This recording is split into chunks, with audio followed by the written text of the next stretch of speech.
கடவுளுடன் காலை வணக்கம். புனித யோவான் எழுதின செய்தி 6ஆம் அதிகாரம் 16 முதல் 21 வரை உள்ள இறைவார்த்தைகள்.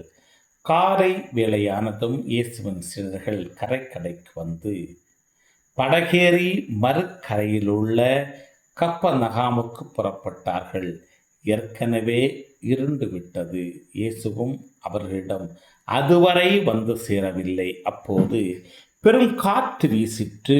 கடல் பொங்கி எழுந்தது. அவர்கள் 5 அல்லது 6 கிலோமீட்டர் தொலை படகு ஓட்டிய பின் இயேசு கடல் மீது நடந்து படகில் வருவதைக் கண்டு அஞ்சினார்கள்.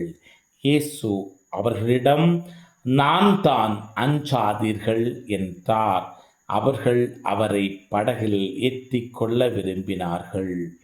ஆனால் படகு உடனே அவர்கள் சேர வேண்டிய இடம் போய் சேர்ந்து விட்டது. கிறிஸ்துவின் நற்செய்தி.